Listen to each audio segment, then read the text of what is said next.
모두들 평안하셨나요? 오늘 수요일 날 저기 다시 이제 로마서 공부하는 시간이 돌아왔습니다. 오늘 우리 잠시 같이 공부를 위해서 기도하고 시작하도록 하겠습니다. 거룩하신 하나님 아버지, 은혜를 감사합니다.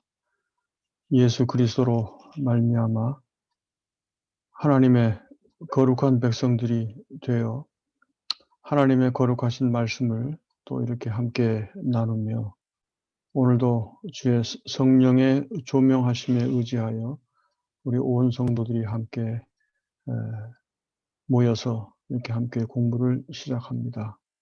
저희들의 모든 것들을 주장해 주셔서 한 시간 동안 또한 하나님의 말씀을 함께 나누며 이것이 그저 저희의 머리에 어떤 지식만 쌓는 그런 것이 아니라 진정 하나님 앞에서의 우리 자신의 처지를 잘 돌아보며 하나님께서 저희에게 베풀어 주신 이 거룩한 귀한 관계를 생각하며 주님 앞에 감사와 찬송 올리며 주 앞에 영광 돌리는 복된 삶을 위해서 큰 보탬이 되도록 하나님 귀한 시간으로 삼아 주시기를 원하옵고 기도합니다.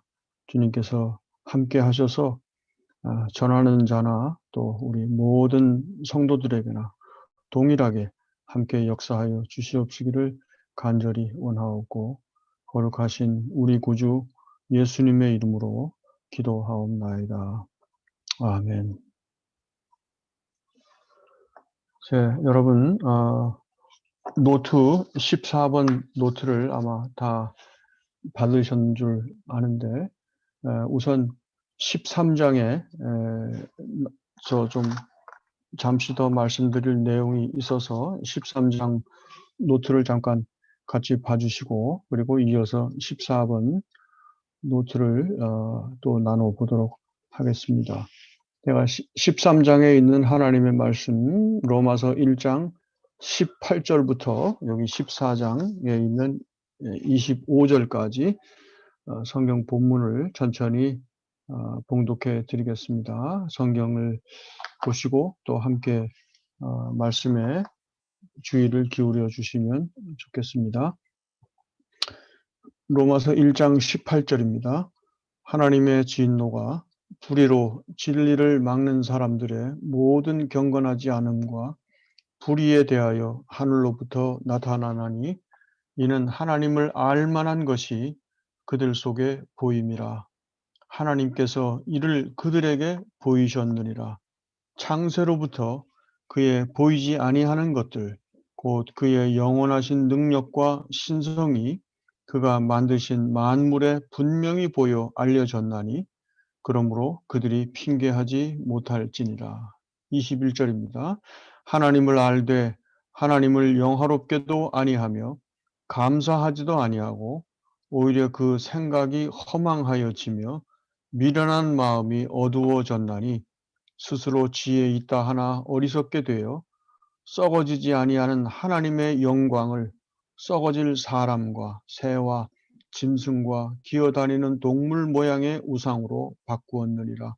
그러므로 하나님께서 그들을 마음의 정욕대로 더러움에 내버려 두사 그들의 몸을 서로 욕되게 하게 하셨으니 이는 그들이 하나님의 진리를 거짓 것으로 바꾸어 피조물을 조물주보다 더 경배하고 섬김이라.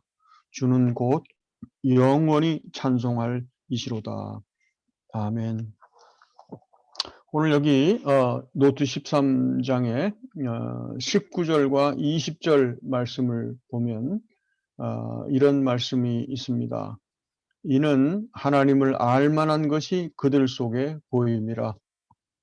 하나님께서 이를 그들에게 보이셨느니라. 창세로부터 그의 보이지 아니하는 것들 곧 그의 영원하신 능력과 신성이 그가 만드신 만물에 분명히 보여 알려졌나니 그러므로 그들이 핑계하지 못할지니라. 우리 여러분들이 이제 교리를 공부하신 분들도 계실 거고, 또 특별히 이제 신학 공부를 또 하신 분들은 하나님의 계시라고 하는 그런 주제가 있습니다. 계시라고 그러면 하나님께서 자기 자신에 관한 어떤 내용들을 나타내 주셨다, 알려 주셨다라고 하는 이제 그런 내용이 곧 계시라고 말할 수가 있는데, 그 계시에는 우리 신학 공부를 하시게 되면 그 계시에 두 종류가 있다고 그렇게 이제 가르칩니다. 하나는 자연 계시 혹은 일반 계시라고도 말합니다.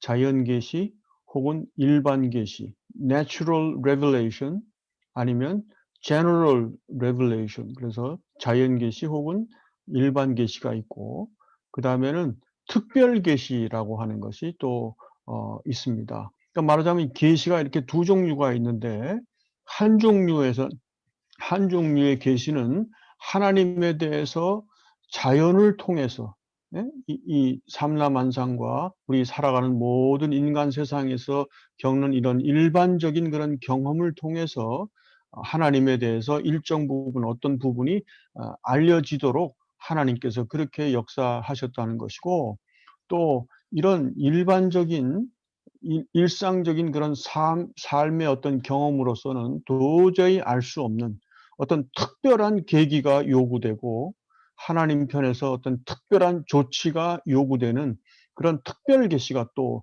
있다고 하는 것을 이제 이 말하자면 여러분들이 조직 신학을 보면 제일 앞부분에 이제 그런 내용들이 이렇게 나오게 되는데, 여기 로마서 1장 19절부터 20절 말씀이 그 일반 계시 혹은 자연 계시에 대해서 명확한 것을 말하자면 그것이 뭐냐 하는 것을 명확하게 가르쳐 주는 것입니다.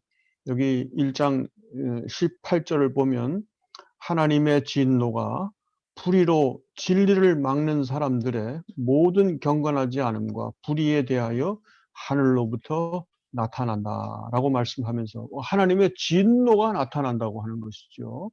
사람들이 진리를 가로막고, 사람들이 모든 그 불경한 것, 경건하지 못한 것, 그다음에 그 불의에 대해서 하늘로부터 하나님의 진노가 나타나는데, 왜 그렇게 진노가 나타나느냐? 그 이유가 뭐냐 하면 하나님께서 이미 사람들에게 여기 19절에 말씀한 것처럼 하나님을 알 만한 하나님을 알 만한 어떤 그런 지식을, 그런 계시를 그들에게 베풀어 주셨다는 것입니다. 여기 우리 한글 성경에 하나님을 알 만한 것이라고 그렇게 말을 한 것이 상당히 좀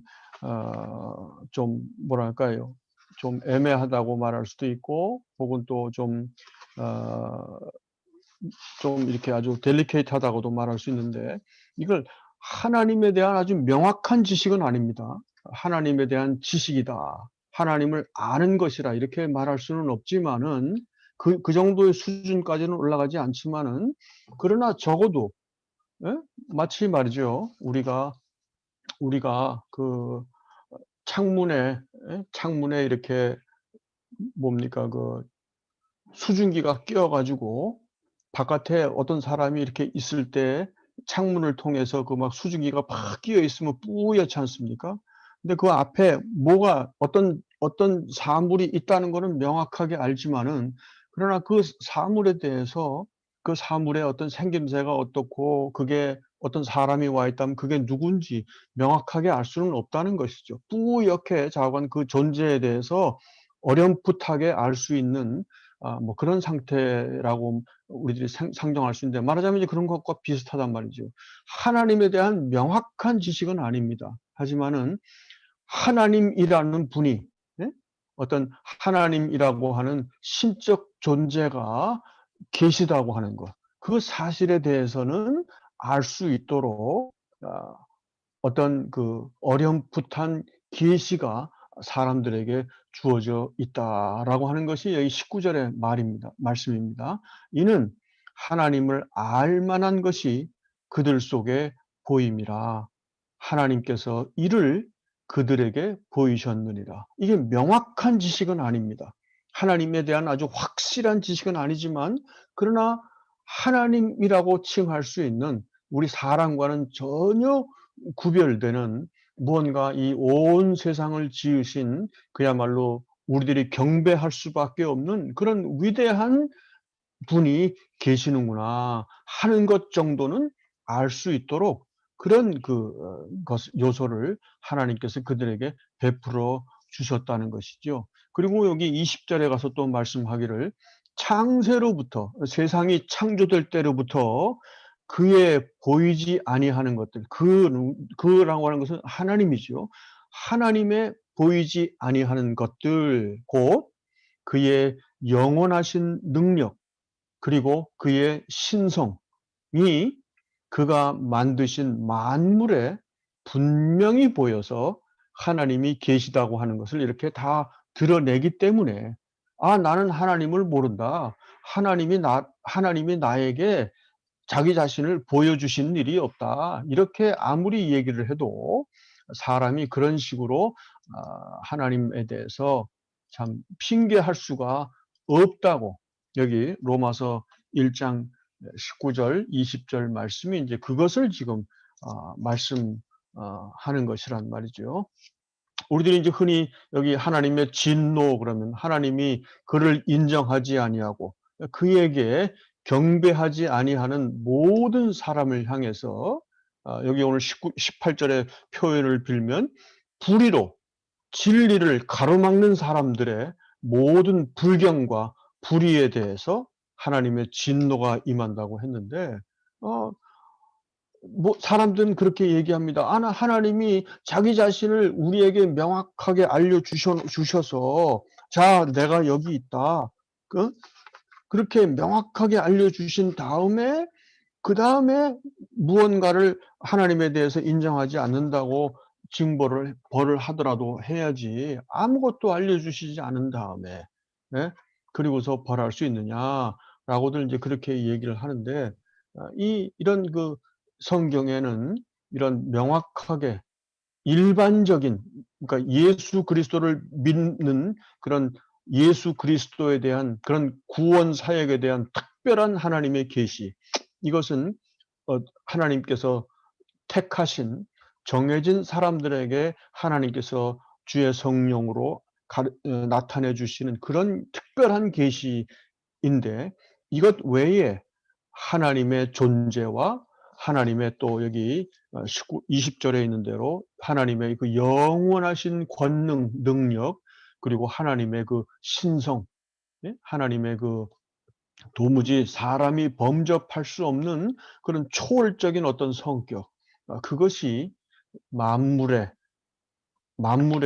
희미하게나마 이렇게 저렇게 보여지기 때문에, 사람이 하나님을 모른다고 그렇게 아무도 핑계할 수가 없다라고 하는 것이죠. 이제 이것이 바로 자연 계시 혹은 일반 계시의 내용이 되겠습니다. 여러분, 제 13번 노트, 13장 노트 8페이지를 제가 있는 내용을 잠깐만 좀 읽어 보겠습니다. 여기 8페이지에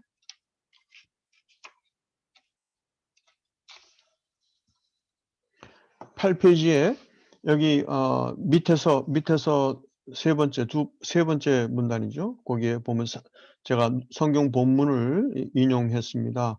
사도행전 14장 15절에서 17절 말씀인데, 여기 사도 바울이 이제 복음을 전하면서 하는 말씀의 내용이 되겠습니다. 제가 읽어 보겠습니다. 여러분에게 복음을 전하는 것은 이런 헛된 일을 버리고 천지와 바다와 그 가운데 만물을 지으시고 살아계신 하나님께로 돌아오게 함이라.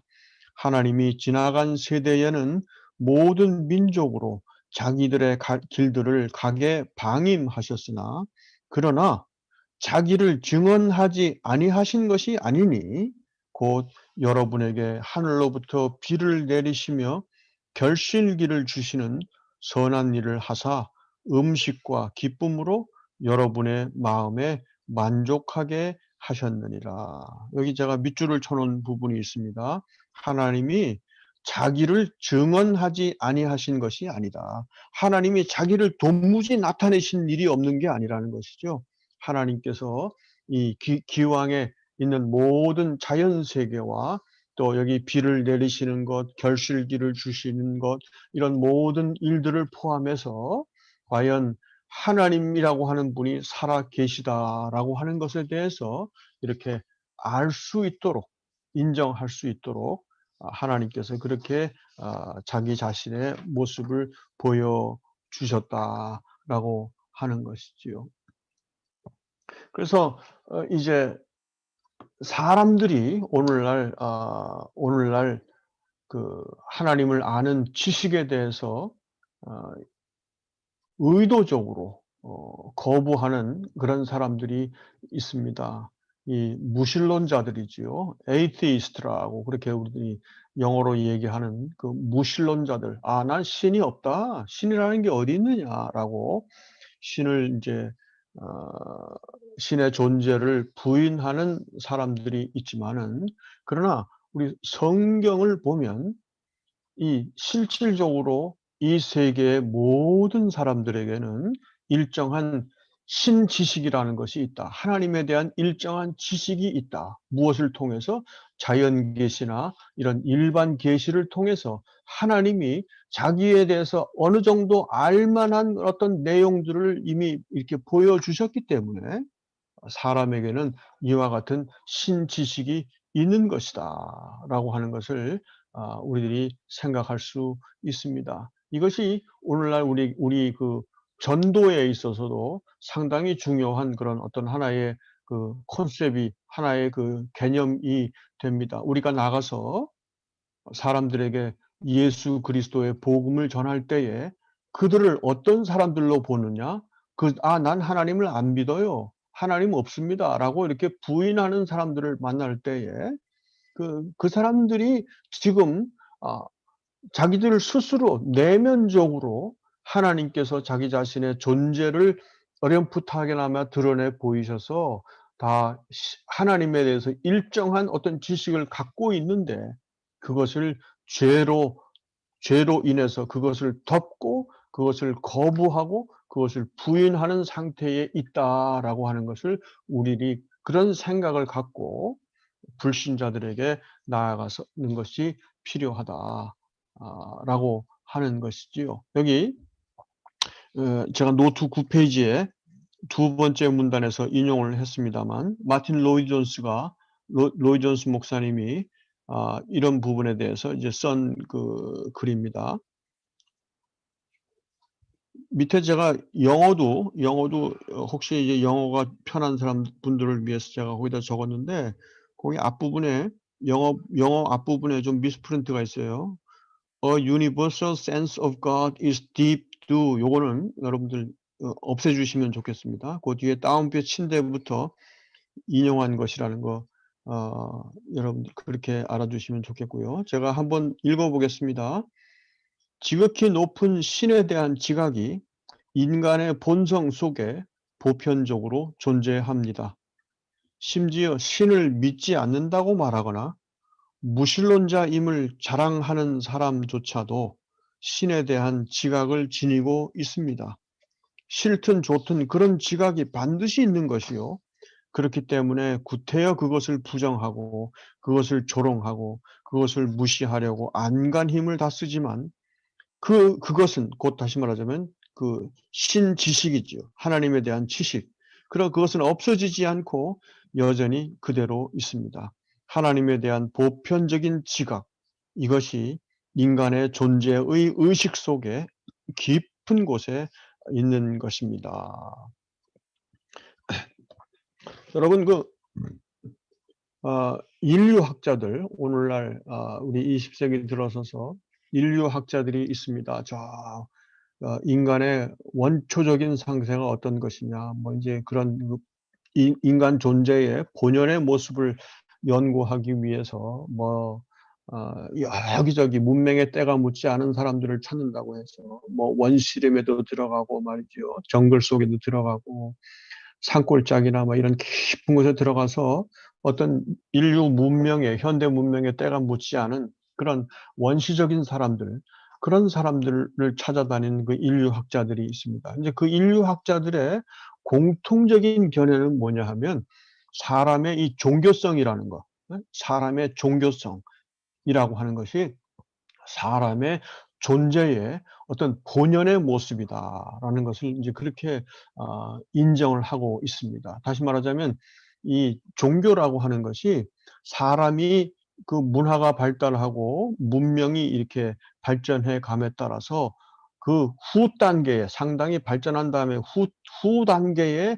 이 종교라고 하는 것이 어떤 인간 사회의 유지를 위해서 생겨난 것이 아니고 본래가 원시 가장 처음에 그 본연의 그 인류의 살아가는 그런 모습 속에 이미 그 안에 종교성이라고 하는 것이 아주 깊숙이 자리 잡고 있다라고 하는 것이 이제 그 보통 인류학자들의 공통된 의견입니다. 저기 원시림에 아무리 들어가서 그 현대 문명의 어떤 그 전혀 영향을 받지 않은 그런 어떤 부족에게 들어가도 거기에게 끊이지 않고 빠짐없이 언제나 반드시 있는 게 뭐냐면 종교라는 말이죠. 무당이 거기에 있고 신에게 무언가를 의지하는 그런 현상들이 거기에 다 있다고 하는 것이지요. 그래서 이 하나님께서 여기 로마서 1장 19절 20절에 있는 것처럼 하나님을 알 만한 것이 사람들 속에 이미 보여 있다고 하는 것. 하나님께서 그런 그 자기 자신에 대한 것을 알도록 어느 정도의 자기 자신의 능력, 영원하신 능력과 그의 그 신성을 사람들에게 드러내 보여 주셨다라고 하는 것입니다. 그렇기 때문에 이제 당연히 만약에 이제 죄라고 하는 것이 없었다고 하게 되면 하나님께서 이와 같은 자연 계시나 일반 계시만으로도 모든 사람들이 하나님의 그 유일하심과 하나님의 그 거룩하심과 하나님의 신성을 그야말로 깨닫고 그리고 거기에 머리를 조아려서 그야말로 참 하나님 앞에 경배하는 그런 처지가 되었을 것인데 인류의 타락과 죄로 말미암아서 이제 그들의 존재의 가장 원초적인 이런 어떤 본질에 속하는 이 하나님에 대한 지식, 이거를 거부하는 것부터가 죄의 모습이요, 타락의 결과다. 그래서 이와 같은 하나님 자신의 존재에 대해서 부인하는 그것이야말로 하나님의 진노를 촉발시키는 가장 결정적인 어떤 요인이 된다라고 하는 것이지요. 자, 오늘 이제 노트 14장 노트로 넘어가도록 하겠습니다. 거기 보면 여기 인류의 죄악된 모습이 이제 기록되어 있습니다만 21절 말씀을 제가 읽어보겠습니다.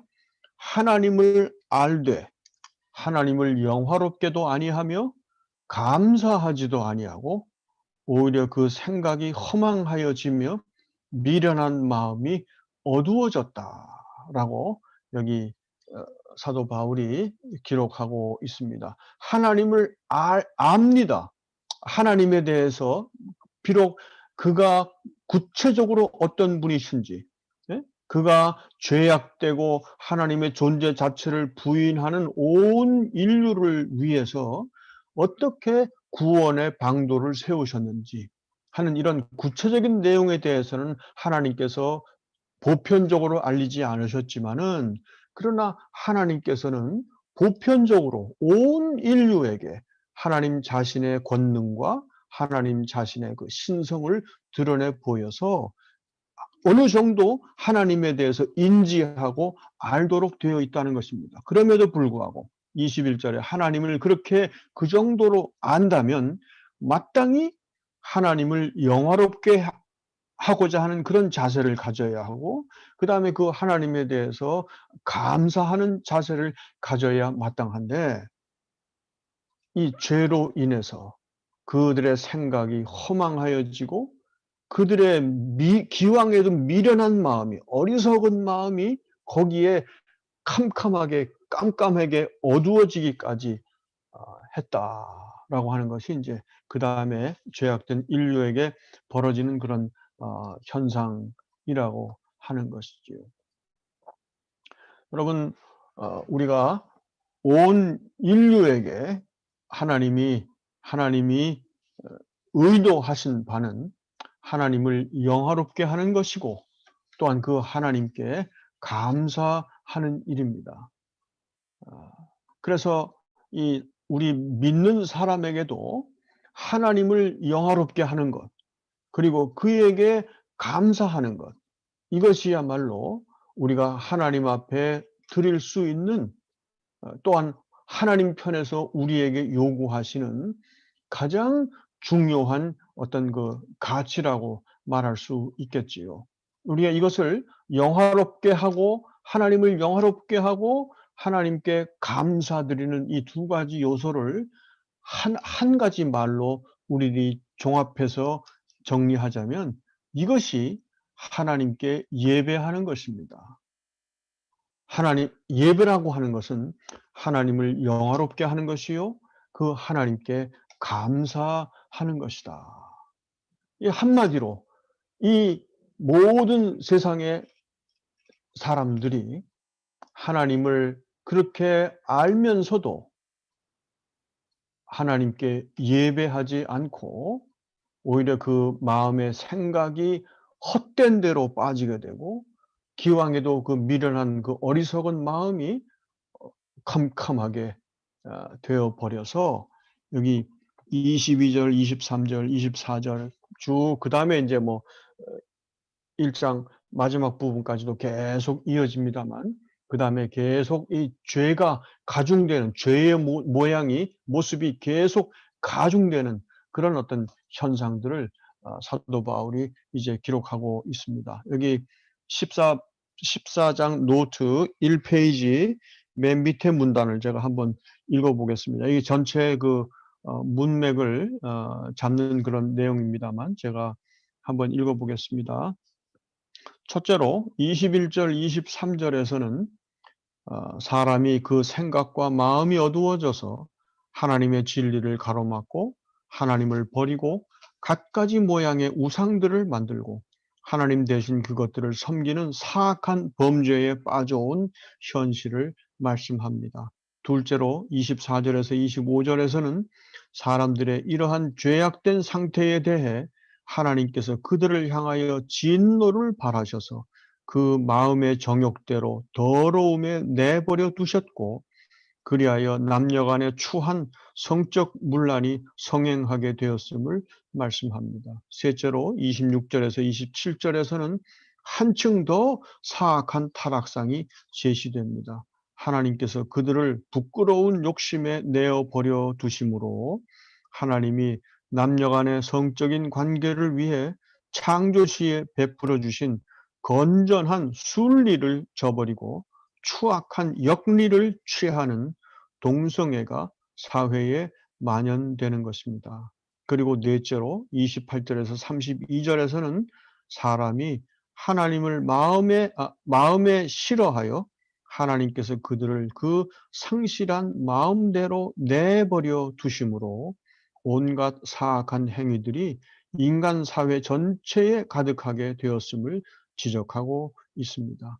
이 네 가지 여기까지 읽도록 하겠습니다. 이것이 이제 본문의 어떤 그저 세부적인 내용들을 제가 좀 구분해서 여러분들에게 말씀을 드리는 것인데, 여기 네 단계로 인간의 어떤 사악한 모습에 대해서 이렇게 하나씩 이렇게 단계별로 이렇게 더 더 더 악한 내용들로 이렇게 발전해 나가면서 말씀을 하는 것이죠.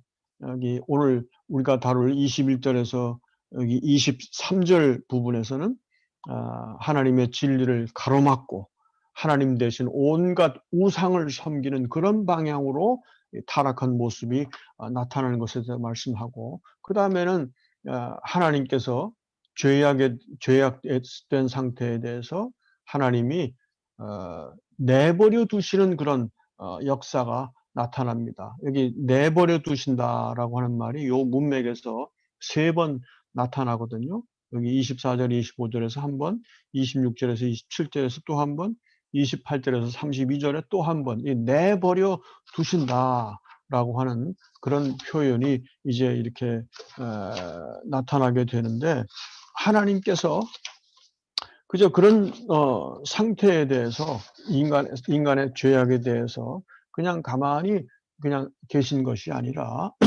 적극적으로 거기에 대해서 무언가 조치를 하고 계신 그런 모습이 나타나는 것이죠. 여러분, 그 14장 노트 7페이지를 보겠습니다. 7페이지.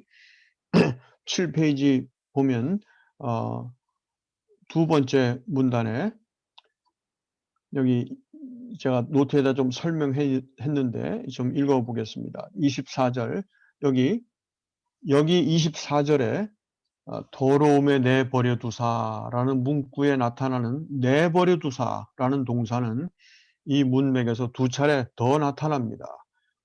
부끄러운 욕심에 내버려 두셨으니 26절, 그 다음에 28절에 상실한 마음대로 내버려 두사. 근데 이 동사는 포기하다 혹은 손을 떼다라는 등의 소극적인 의미가 아니고 오히려 넘겨주다라는 적극적인 의미를 담고 있습니다. 사람들이 하나님을 저버리고 온갖 우상들로 그의 영광을 바꾸어 버리고 그를 욕되게 함으로 하나님이 그들에 대해 포기하시고 그들을 완전히 버리셨다, 뭐 이런 뜻이 아니라, 마치 판사에 의해 형을 언도받은 죄수들을 교도관에게 넘겨 형무소에 구금시키듯이 하나님께서 그들을 더러움에게 넘겨주셔서 사람들이 그 더러움 속에 구금되어 그 마음의 정욕대로 행하여 그들 스스로 계속해서 죄를 가중시키시도록 허용하셨다라는 뜻입니다. 하나님께서 온 인류에게 그 하나님 자신의 어떤 신성과 그의 영원하신 능력을 드러내 보여주셨지만, 그들이 하나님을 거부하고 적극적으로 하나님을 거역하고 자기들 멋대로 마음대로 우상을 만들어서 섬기는 그와 같은 일들을 행해서 하나님의 영광을 거부하고 하나님 앞에 감사하지도 아니하는 그와 같은 상황에 대해서 하나님께서 징계하시고 벌하시는 그런 장면을 우리들이 여기서 보는 것이죠. 그들을 그런 상태 그대로 내어버려 두셨습니다. 그래서 마음대로 그들이 원하는 대로 죄악 가운데서 그저 더욱 계속 더 그 죄의 모습이 심화되도록 하나님께서 오히려 내버려 두셔서 그들의 죄가 더 심해지셔서 그만큼 하나님의 그 진노가 더 촉발되도록 그들을 그렇게 내버려 두셨다라고 하는 그와 같은 내용이 오늘 여기 본문 여기 21절 이하에서 우리들이 살펴볼 수 있는 이제 그런 내용이라 하는 것이지요. 여러분, 이 노트를 쭉 이렇게 읽어 보시면 전체 내용 또 혹은 어떤 문구에 대한 해설이나 그 부분에 대해서 좀 우리들이 생각할 수가 있는데, 오늘 우리들이 이 공부를 통해서 우리 함께 특별히 나누고자 하는 것은 여기 하나님의 영광 혹은 하나님께 영광을 돌린다라고 하는 이 주제에 대해서 우리들이 좀 함께 좀 살펴보려고 합니다. 예, 자, 우리 노트 14장 노트 2페이지를 함께 보시겠습니다. 2페이지를 보시면 저기 제일 첫 번째 문단 밑에서 두 번째 줄에 제가 이렇게 썼습니다. 그런 하나님께서 세상을 창조하신 목적은 하나님이 친히 영광을 받으시기 위함이었습니다. 이제 그 바로 앞에 제가 하나님의 자존성이라는 말, 하나님의 자존성이라고 하는 것에 대해서 좀 여기다 기록을 했는데, 하나님께서 홀로 세상을 왜 창조하셨느냐? 사람을 하나님께서 창조하실 때 남자와 여자를 창조하셨는데 왜 그렇게 하셨느냐?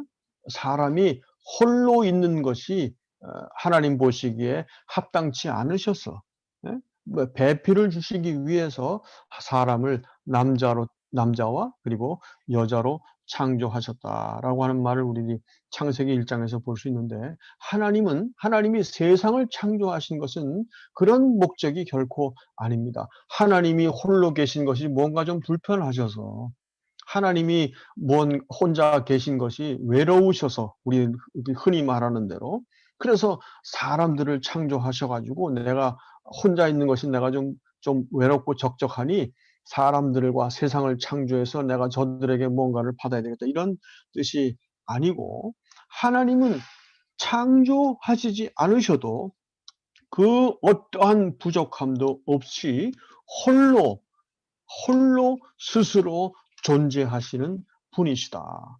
스스로 영원한 완전한 만족 속에서 홀로 계신 하나님이시다. 이제 그런 것을 나타내 주는 그런 말로 하나님의 자존성, 이게 여러분 이 영어로 the aseity of God이라고 말하는데, aseity라는 말을 아마 잘 안 보셨을 줄 아는데, 조직신학 서적들을 보면 거기에 aseity라는 말이 최근에 학자들의 그 논의에서 사용되고 있습니다. 하나님의 자존성 혹은 하나님의 독전성, 홀로 스스로 계신 하나님이시다, 이런 얘기죠.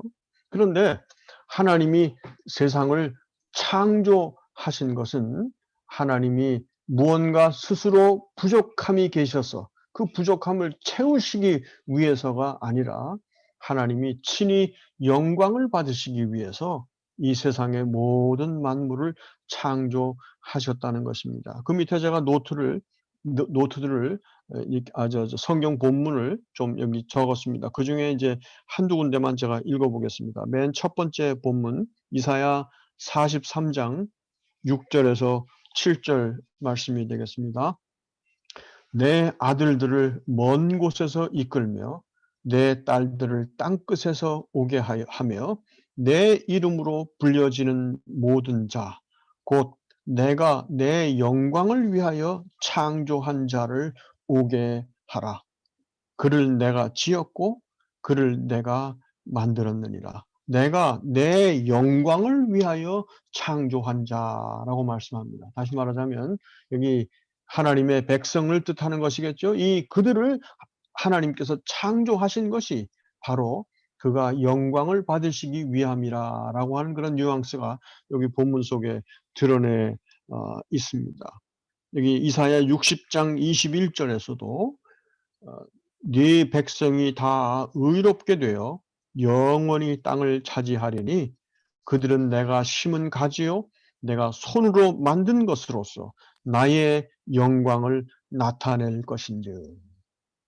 이렇게 여기 특별히 이사야서에서 이 하나님께서 영광을 위해서 세상을 창조하셨고, 또한 하나님의 영광을 위해서 그의 백성들을 지으시고 또한 그들을 불러내셨다라고 하는 사실을 이렇게 볼 수가 있습니다. 우리가 신약 성경 또 사도 바울의 가르침에서도 우리가 이런 똑같은 동일한 내용을 발견할 수 있습니다. 빌립보서 2장 11절에 보면 모든 입으로 예수 그리스도를 주라 시인하여 하나님 아버지께 영광을 돌리게 하셨느니라. 여기 고린도전서 6장 20절과 또한 10장 31절에서도 사도 바울이 이렇게 말씀합니다. 너희 몸은 너희가 하나님께로부터 받은 바 너희 가운데 계신 성령의 전인 줄을 알지 못하느냐. 너희는 너희 자신의 것이 아니라 값으로 산 것이 되었으니 그런즉 너희 몸으로 하나님께 영광을 돌리라. 그리고 10장 31절에서는 그런즉 너희가 먹든지 마시든지 무엇을 하든지 다 하나님의 영광을 위하여 하라.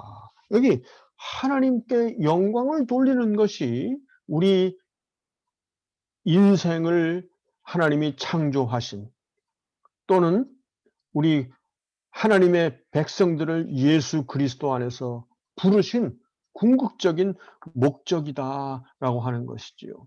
그래서 이 하나님 앞에 영광을 돌리는 것이야말로 우리 하나님의 백성들이 가장 가슴에 품고 가장 염두에 두어야 할 가장 중요한 문제라고 하는 것입니다.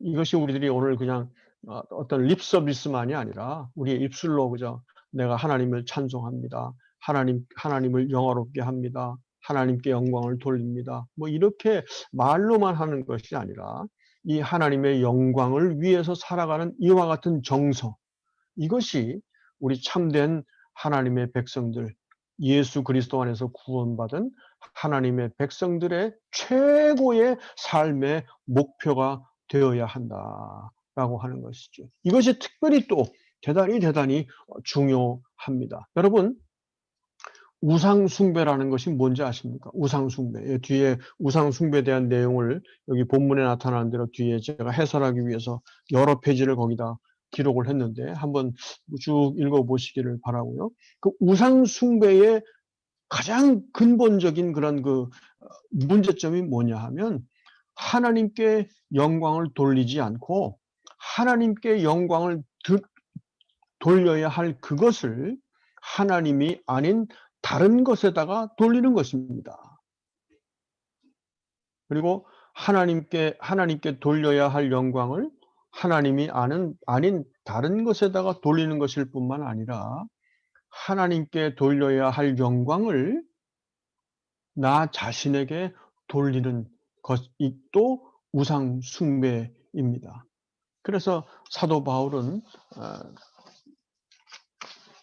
제가 여기 노트에다가 기록을 했습니다만 여기 골로새서 여러분 6페이지를 함께 보시기 바랍니다. 6페이지 가운데쯤에 중간쯤에 둘째로라고 하는 것이죠. 둘째로 6페이지 가운데 우상 숭배의 내적인 본질을 깨달을 필요가 있었다는 것입니다. 비단 눈에 보이는 신상이나 주상 혹은 신전들과 연루되는 것만이 우상 숭배가 아니고 마음에 탐심을 품는 것 자체가 우상 숭배요.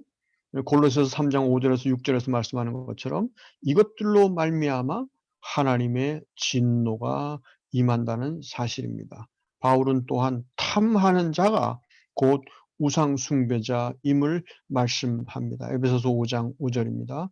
이 두 본문의 탐심과 탐하는 자는 갖가지 형태의 탐욕을 다 포괄하는 것입니다. 탐욕은 자기 만족, 물질, 명예, 권력 혹은 성적인 쾌락 이런 것들을 통한 자기 만족을 하나님의 자리에 올려놓고 그것을 추구하는 것이니 이는 조물주 대신 피조물을 경배하고 섬기는 처사요. 따라서 진정한 의미에서 우상 숭배가 아닐 수 없는 것입니다. 아까 우리 2페이지에 기록된 대로 제가 구약 성경의 본문들을 쭉 읽어드렸습니다. 하나님이 우리 인생을 창조하신 목적 자체가 하나님께 영광을 돌리게 하기 위해서 하나님이 영광을 받으시기 위함이라고 말씀을 드렸는데 성경이 말이죠. 그것만 말씀하지 않습니다. 우리를 창조하신 목적이 하나님께 영광을 돌리기 위함이다라는 것만 말씀하는 것이 아니라 한 가지 더 말씀하는 내용이 있습니다. 우리 여러분 성경 가지고 계시면 성경을 한번 찾아보도록 하겠습니다. 구약 성경 이사야 42장 구약 성경 이사야 42장 8절 말씀이 되겠습니다. 구약 성경 이사야 42장 8절 말씀입니다. 제가 읽어보겠습니다. 나는 여호와이니 이는 내 이름이라. 나는 내 영광을 다른 자에게, 내 찬송을 우상에게 주지 아니하리라.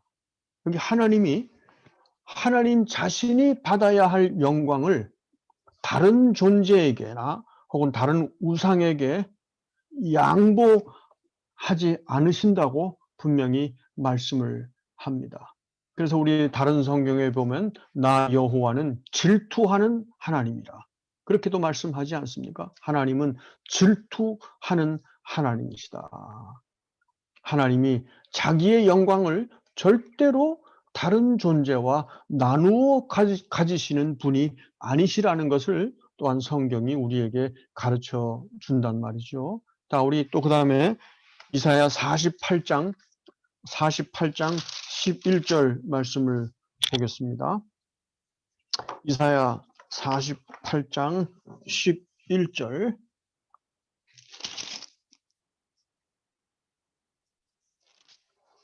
제가 읽습니다. 나는 나를 위하여 일을 이룰 것이라. 어찌 내 이름을 욕되게 하리요. 내 영광을 다른 자에게 주지 아니하리라. 여러분, 이것이 이 성경에서 이사야 선지자를 통해서 말씀하신 이 하나님 자신에 대한 계시, 다시 말하자면 하나님은 하나님께 영광을 올리기 위해서 온 세상의 만물들을 창조하셨을 뿐만 아니라 그 하나님은 오로지 홀로 영광 받으시기를 원하시고 자기 자신이 받아야 할 영광을 다른 존재와 나누는 법이 없으시다는 것입니다. 늘 홀로 영광을 받으시기를 원하신다는 것이죠. 그래서 우상 숭배야말로 하나님 앞에서 가장 가증한 그런 죄가 될 수밖에는 없습니다. 우상 숭배가 뭡니까? 하나님을 버리고 다른 존재에게 영광을 돌리는 것 아니겠습니까? 혹은 하나님을 섬기면서 또 겸하여 다른 존재에게 영광을 나누어 주는 것 아니겠습니까? 이거를 하나님이 원하지 않으신다라고 하는 것이죠. 예수님께서도 이 사실을 간접적으로 말씀하고 계십니다. 마태복음 6장 24절 말씀 제가 한번 읽어보겠습니다. 마태복음 6장 24절 제가 읽어보겠습니다. 한 사람이 두 주인을 섬기지 못할 것이니 혹 이를 미워하고 저를 사랑하거나 혹 이를 중히 여기고 저를 경히 여김이라. 너희가 하나님과 재물을 겸하여 섬기지 못하느니라. 예수님께서도 오늘 우리 이사야서에서 본 이와 같은 하나님의 그 속성, 하나님의 그 성품, 하나님께서 홀로 영광 받으시기를 원하시는 분이라고 하는 그 사실에 대해서 예수님 자신도 이렇게 경고의 말씀을 주고 계시다고 하는 사실을 우리들이 정말로 깨달았고 생각을 해야만 한다라고 하는 것이죠. 그래서 여기 제가 노트 2페이지 맨 밑부분에 조나단 에드워즈가 쓴 글을 제가 여기다 적어 놨습니다. 조나단 에드워즈가 이 사실을 생각을 하고 그분이 쓴 아주 그 유명한 책이 하나 있습니다. 여기 제가 노트에도 2페이지 밑에서 한 두 번째 문단에다가 기록했습니다. 하나님이 세상을 창조하신 목적이라고 하는 그런 그런 강론을 했고 그 강론이 지금도 노트로 남아 있습니다. 그 성경의 분명한 가르침, 그 위에 이제 요 주로 본문들에 대한 내용들이 많이 거기에 포함되어 있습니다만 이렇게 말합니다. 하나님이 세상을 창조하신 목적은 창조 세계로 하여금 그를 영화롭게 하기 위함이다. 하나님께로부터 드러나는 그 영광을 바라보며 즐거워하는 것이 아니면 과연 그를 영화롭게 한다는 것이 무엇이겠는가? 제가 밑에 영어 원문을 찾아서 여기다 기록을 해놨습니다. The end of the creation of the world is that the creation might glorify God. Now, what is glorifying God but a rejoicing at that glory He has displayed? 이 사실은 우리 장로교 교인들이 온 세계 장로교 교인들이 가르쳐 오고 있는 웨스트민스터 소요리 문답 제1문답에서도 명확하게 드러납니다. 우리 노트 3페이지 맨 위에다가 이 소요리 문답 1번 문답을 제가 적어놨습니다. 뭐냐 하면 질문, 사람의 제일 되는 목적이 무엇입니까? 사람에게 그 인생의 가장 중요한 목적이 무엇입니까? 라고 하는 것을 묻는 겁니다. 답, 사람의 제일 되는 목적은 하나님을 영화롭게 하고 영원토록 그를 즐거워하는 것입니다. 하나님을 영화롭게 하고 하나님 앞에 영광을 돌리고 아까 그 이사야서의 말씀과 같이 혹은 사도 바울의 말씀과 같이 하나님을 영화롭게 하고 영원토록 그를 즐거워하는 것입니다. 여기에 뒤에 영원토록 그를 즐거워하는 것입니다 라고 했는데 여기서 말하는 것은 우리들이 이 세상에서 살 때 이 세상에서의 삶뿐만 아니라 마지막 하나님의 나라가 완성되고 우리가 하나님의 그 거룩하신 임재 안에 들어갈 때 우리가 그 하늘이라고 부르는 그 마지막의 그 영원한 상태 거기에서도 우리 인생들은 하나님을 영원토록 즐거워하는 것이다. 이것이 사람의 인생의 가장 최고의 목적이라고 하는 것입니다. 여러분, 우리 인생을 왜 삽니까? 부자가 되기 위해서, 혹은 뭐 자식을 잘 가르치기 위해서, 아름다운 가정을 이루기 위해서, 뭐 이런 그 생각들을 다 가지고 있지만은, 그러나 그것은 하나님을 영화롭게 한다. 하나님께 영광을 돌린다. 라고 하는 것과 비교할 때에는 도무지 비교할 수조차 없는 것입니다. 우리들이 하나님을 영화롭게 하는 이와 같은 삶, 이것이야말로 참 신자가 갖는 가장 위대한 삶의 목표요.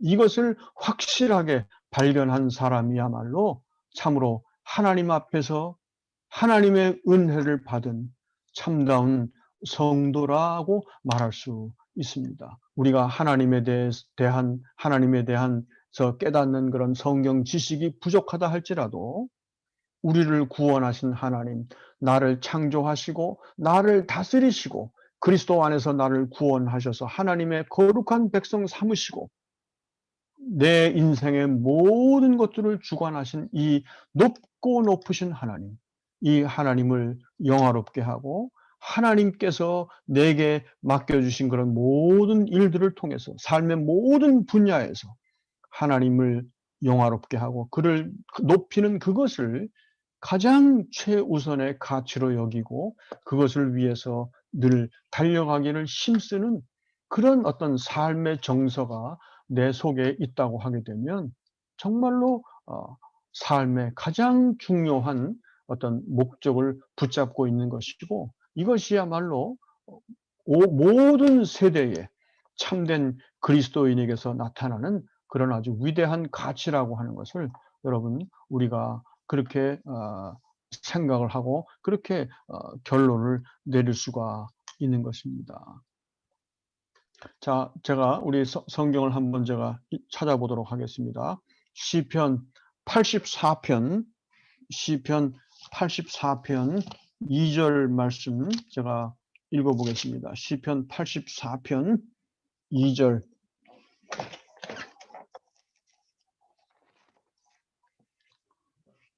내 영혼이 여호와의 궁정을 사모하여 쇠약하며 내 마음과 육체가 살아계시는 하나님께 부르짖나이다. 이 말씀을 묵상을 이렇게 쭉 해보면서 여기 참 우리 특이한 그 내용이 있어요. 여기 내 마음과 육체가 살아계시는 하나님께 부르짖나이다. 이건 뭐 우리들이 늘 생각할 수 있는 것인데 그 앞에 내 영혼이 여호와의 궁정을 사모하여 쇠약하며, 이게 뭡니까? 이 여호와의 거하시는 여호와의 그 거소, 거룩한 그곳을 얼마나 사모하는지, 그것 때문에 마음이 지치고 그것 때문에 육체가 지치고 그래서 쇠약할 정도로 말이지요. 거기에 모든 것을 그야말로 참 모든 관심을 집중시키는 이런 그 시편 기자의 우리가 흔히 쓰는 말대로 그런 영성, 예? 그런 어떤 영적인 면이 여기서 드러난다 하는 것이지요. 이 시편에 보면 이런 그 묘사들이 도처에서 나타납니다. 또 한 가지 예를 들자면 시편 143편 6절 말씀을 보면, 시편 143편 6절 말씀 보면 시편 기자가 이렇게 말합니다. 주를 향하여 손을 펴고 내 영혼이 마른 땅같이 주를 사모하나이다. 내 영혼이 마른 땅같이 주를 사모하나이다. 이 표현에서도 그와 같은 어떤 그런 간절한 그 면을 볼 수 있습니다. 내가 주님을 사모하는 그런 것으로 너무나 그것이 애절하고, 그래서 마치 모든 것이 다 메말라 있는 것처럼 그 하나님을 사모하는 그것 외에는 도무지 채울 수 없는 그런 어떤 메마른 것이 내 속에 있는 것처럼 그렇게 자기 자신을 바라보는 그런 어떤 간절한 그런 어떤 영적인 상태가 우리 거기에서 나타나 있다고 하는 것이지요. 이런 심정이 실질적으로 우리의 삶 가운데 아 있느냐 하는 것입니다. 여러분, 하나님을 영화롭게 한다라고 하는 것은 그냥 우리 입에 발린 얘기가 아닙니다. 입에 발린 얘기만 한다면 우리는 그 순간부터 바리새인이 되는 것이고요. 아 이건 누구나가 그런 의미에서 다 영화롭게 할 수 있는 것이죠. 뭐 우리가 찬송을 불러도 나 하나님 앞에 영광을 돌립니다. 그리고 하나님 앞에 영광송을 불러드려도 거기에 마음이 별로 건성건성 가 있으면서 그냥 입술만 그냥 움직이는 경우들이 너무나 많고요. 우리가 하나님을 영화롭게 한다는 것이 이만큼 강렬하게 내 속에서부터 올라오는 내 그 어떤 가장 밑에서부터, 내 삶의 내 전조의 맨 밑에서부터 이렇게 올라오는 그런 그 무언가가 거기에 담겨 있다는 것을 우리들이 생각을 해야 합니다. 적어도 시편 기자는 그랬고요.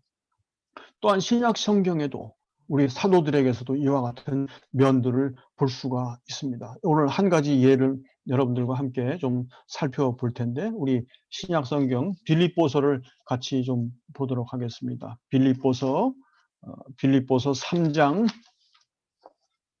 신약 성경 빌립보서 3장입니다. 빌립보서 3장 7절부터 9절 말씀을 제가 읽어 보겠습니다. 빌립보서 3장 7절부터 9절 말씀입니다. 찾으셨으면 제가 읽어 보겠습니다. 그러나 무엇이든지 내게 유익하던 것을 내가 그리스도를 위하여 다 해로 여길 뿐더러 또한 모든 것을 해로 여김은 내 주 그리스도 예수를 아는 지식이 가장 고상하기 때문이라. 내가 그를 위하여 모든 것을 잃어버리고 배설물로 여김은 그리스도를 얻고 그 안에서 발견되려 함이니, 내가 가진 의의는 율법에서 난 것이 아니요 오직 그리스도를 믿음으로 말미암은 것이니 곧 믿음으로 하나님께로부터 난 의라. 여기 7절과 8절에서 이 사도 바울의 이 예수 그리스도에 대한 그 예수 그리스도에 대해서 그가 깨닫고 그가 가슴 절절하게 속에서부터 올라오는 그 사도 바울의 어떤 신앙 고백적인 묘사가 여기서 나타나 있습니다.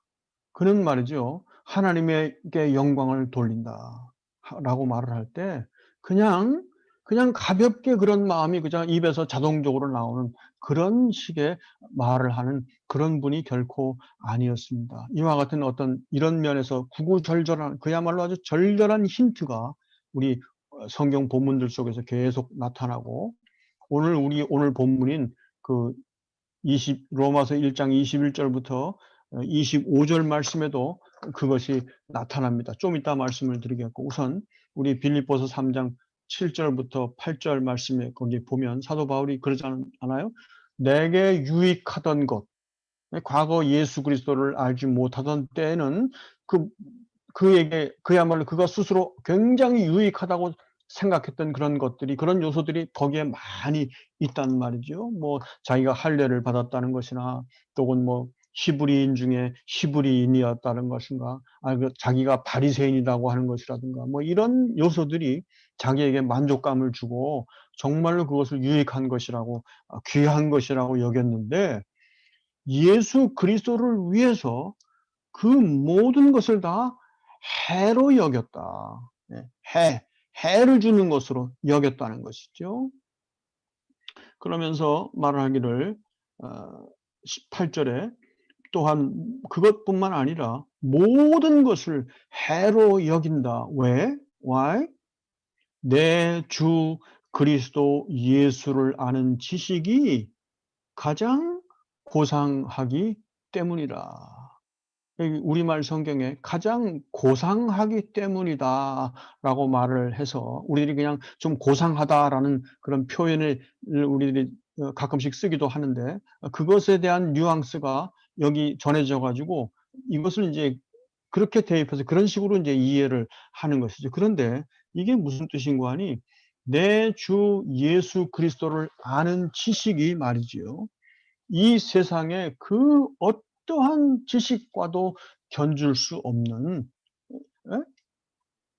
그야말로 가장 위대하고 가장 귀한 것이라고 하는 그런 그 의미가 여기 본문 속에 담겨 있습니다. 그래서 여러분 영어 성경을 보게 되면 NIV 성경 예를 들어서 보면 여기 그 가장 고상하기 때문이라 이 부분을 NIV 성경이 뭐라고 영어로 번역을 하는 거 하니 surpassing greatness라고 surpassing greatness 다시 말하자면 모든 것을 다 무색하게 만드는 모든 것과는 도무지 비교할 수 없는 월등한 그런 위대함이다라고 그렇게 번역을 하고 있고 뭐 NASB 성경 같은 경우에는 surpassing value라고 말을 하고 뭐 그렇게 아주 surpassing이라고 하는 말을 사용해서 이제 번역을 하고 있습니다.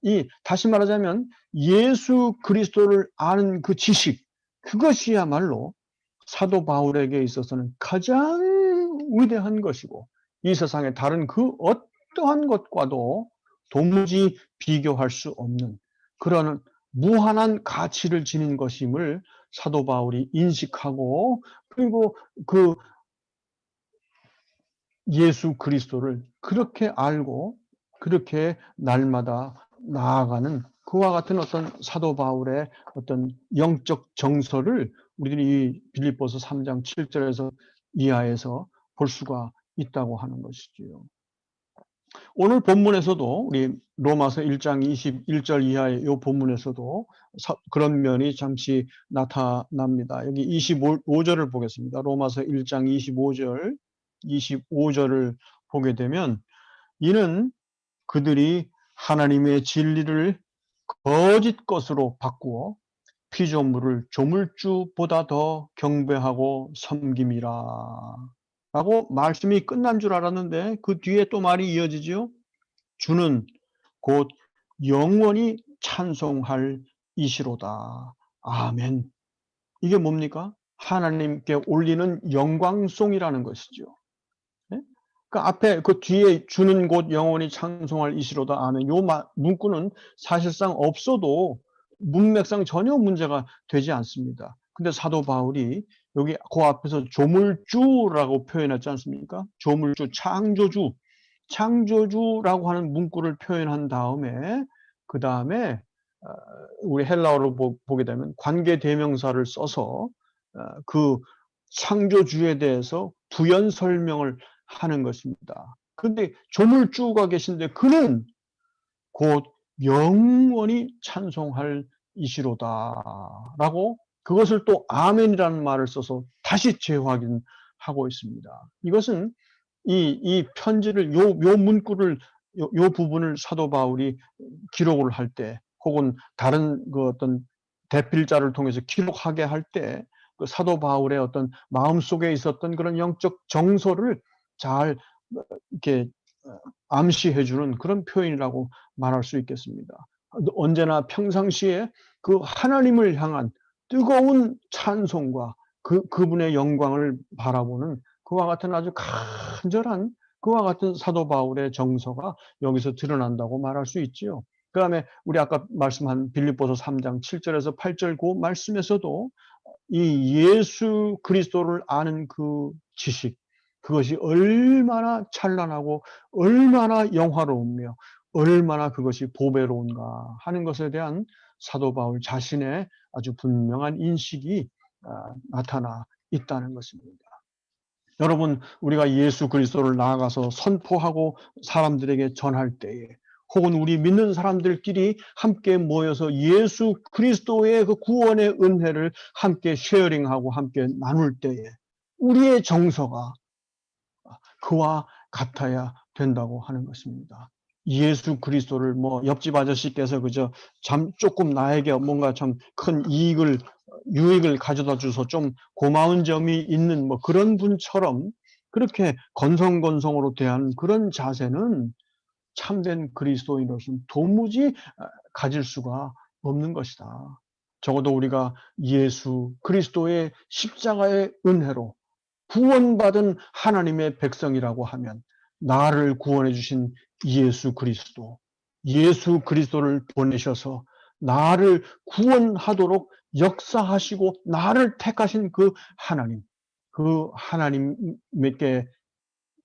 그 높으심과 하나님의 그 위대하심을 바라보며 그 앞에 머리를 조아리는 그와 같은 하나님께 영광을 돌리는 그런 자세, 그리고 또한 그에게 감사하는 그런 자세가 내 속에서 우러나야만 되는 것이고 그것이 성령께서 역사하시는 그런 참된 하나님의 백성의 일반적인 그런 정서라고 하는 것을 우리가 생각을 해야 되겠습니다. 그래서 이런 그 참된 성도들에게 있어서 모든 생각, 모든 판단의 기준은 뭐냐면 하나님을 영화롭게 하는 데 있다고 하는 것이죠.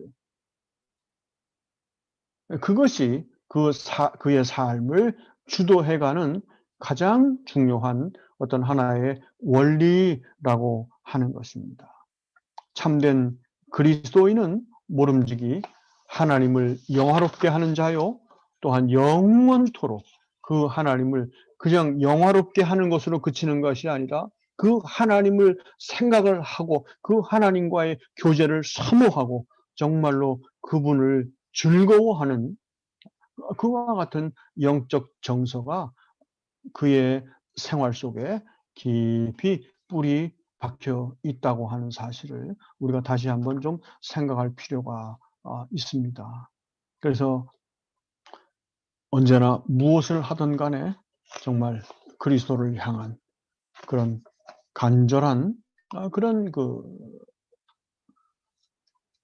영광 돌리는 그와 같은 자세, 그 영광 돌리는 그와 같은 자세에 앞서서 그 예수 그리스도를 존귀하게 여기고 그것을 값지게 그리스도를 여기고 그분이야말로 내 인생의 모든 것이라고 우리 고백할 수 있는 그런 그 영적 정서가 우리에게 있어야 할 것입니다. 그리고 성령께서 우리 속에 역사하시면 예수 그리스도를 향한 이와 같은 깊은 영적 정서를 갖게 하시고 우리의 생활 속에서 그를 즐거워하게 하시는 그런 방향으로 성령의 역사가 그런 결과물로 나타난다라고 하는 것을 우리가 좀 생각할 필요가 있다라고 하는 것입니다.